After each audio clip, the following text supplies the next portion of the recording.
Good morning, gang. Happy Saturday morning.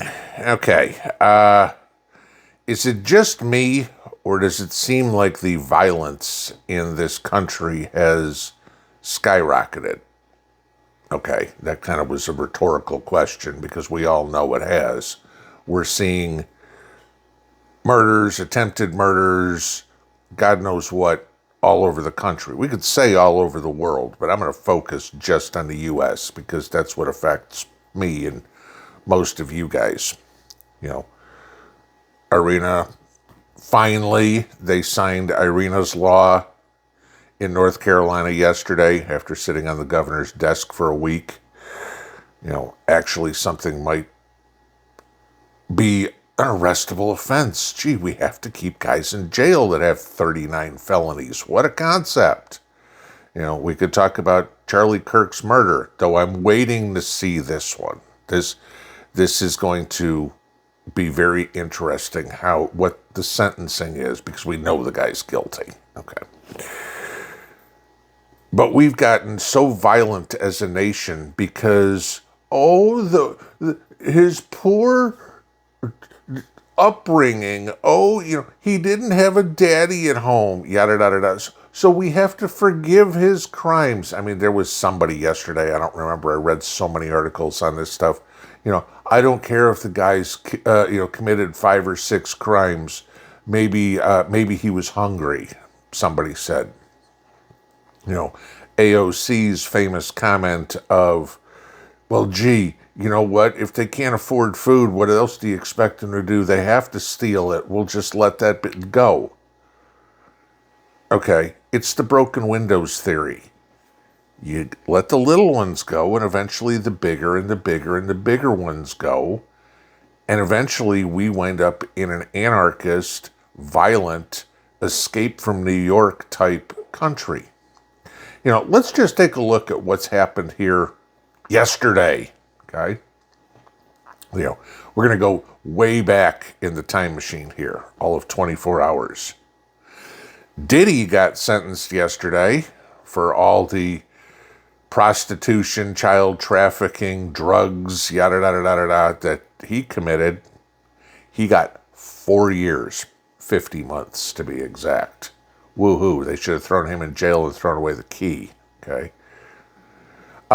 You have the guy, who's now, of course, a girl, or thinks he is at least, who tried to assassinate Justice Kavanaugh. An attempted assassination on a Supreme Court justice. He got 8 years in prison. Whoop-de-flipping do. Okay? I'm sorry. Throw him in prison, throw away the keys. You had, and these weren't crimes committed yet, okay? A police chief in Chicago, okay, who threatened to demolish all the fences protecting ICE property so criminals can get in and attack ICE. It's a police chief.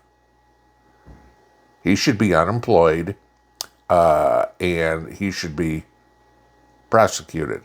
I don't care about your free speech, okay? That's not free speech. Threatening people is not free speech, okay? Yeah, I know, we're on a fine line there, right? What about, we talk about the Democrat candidate for Attorney General in Virginia yesterday, who talked about assassinating a GOP politician, that he wanted to shoot him. We need to start looking at these people. They need to start having consequences to their actions. None of this slap on the wrist, none of this 39 felonies. There was a story about the kid I think it was in Florida, who was killed. You guys know that story. You had another one where, I think this one was in Michigan.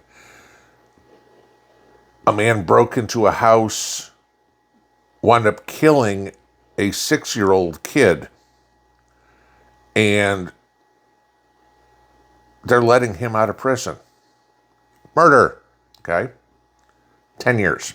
That was it. And they paroled him. The father came up and told the judge in court and told the news media that was interviewing him about this guy's release. He says, if I see him on the street, I'll kill him. Okay. What is going on? We're spending money on all sorts of crazy stuff. Anybody see John Kennedy's speech on, Senator John Kennedy, on the floor of the Senate yesterday about all the crap that the liberals want to throw in this spending bill, this continuing resolution? Money for Ghana, dance shows for transgender prostitutes.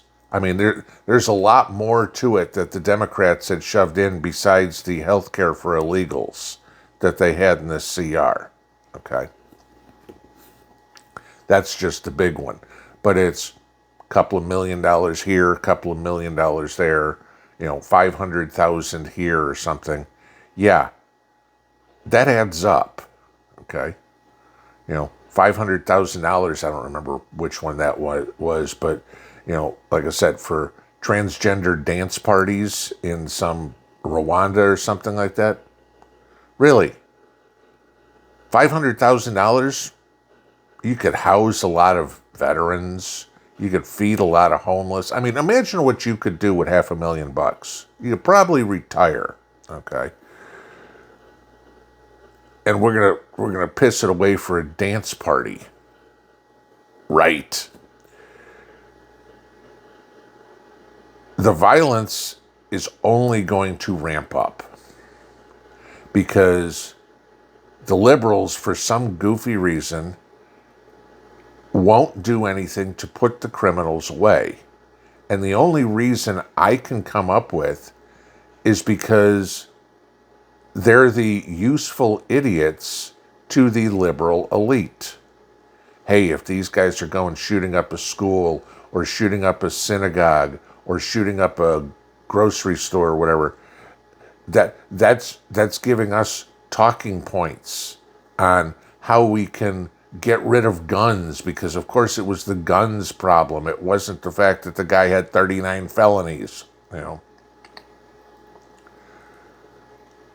We need to take this money. You want $1.5 million?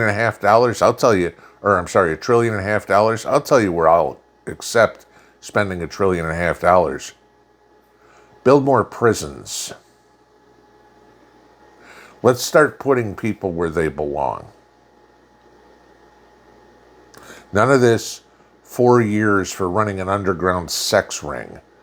None of this 8 years for attempted assassination on political figures.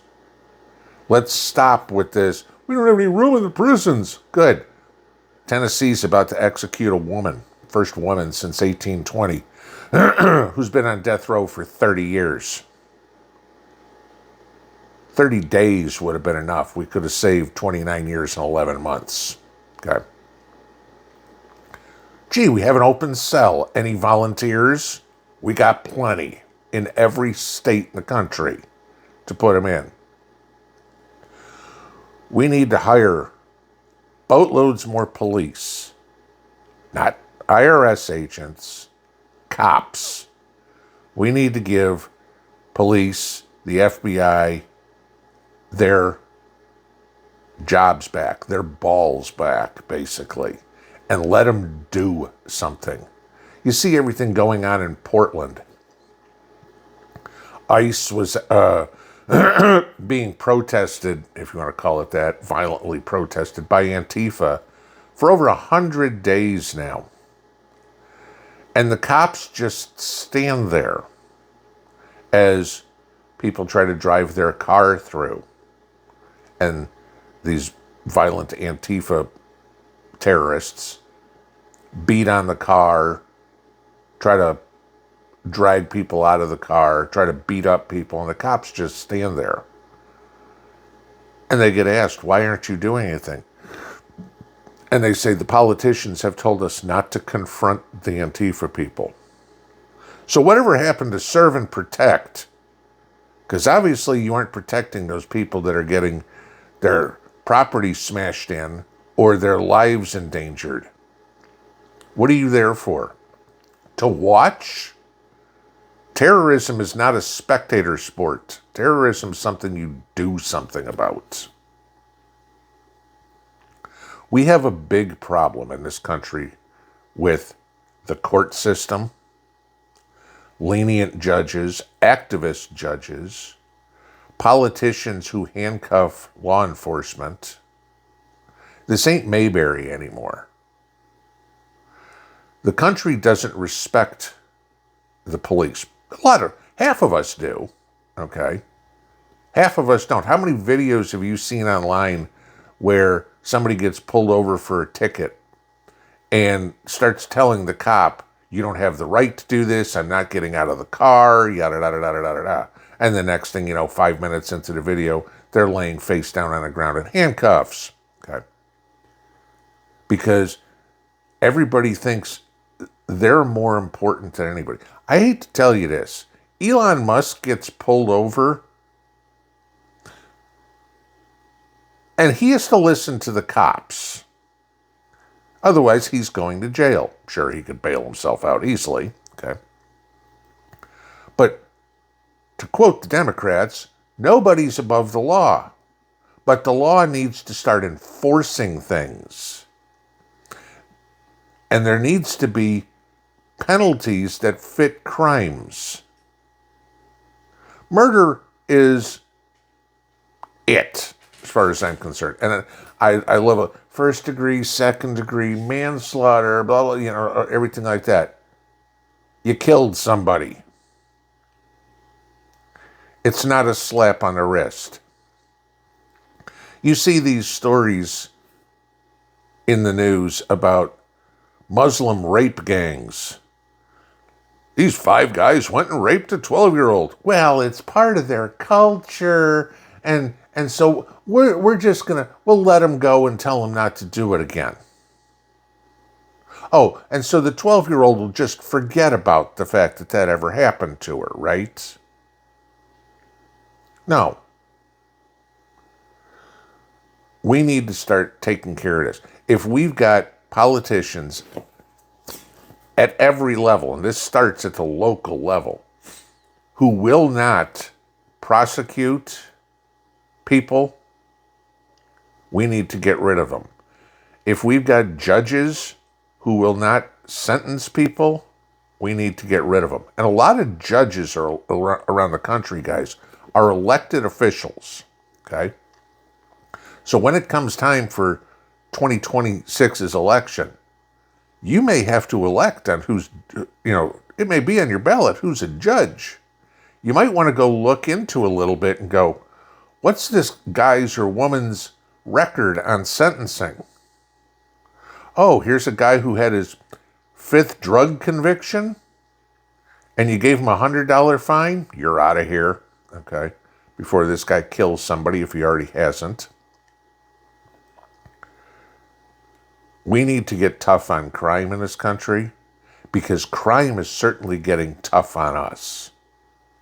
Everybody seems to think anymore that violence is the answer. And you've got one side getting more and more violent, and the other side going, I'll just turn away and maybe it won't affect me. Even if you weren't the victim, it still affects you. Because the prices of the items at the store go up because of all the theft. The price of the tickets for the movie or for the concert or sporting event you want to go up because the venue's got to hire more security guards. You're still being affected. How safe do you feel? We have a serious judicial law enforcement problem in this country. And like every other problem. It all goes back to liberalism. Pinball out.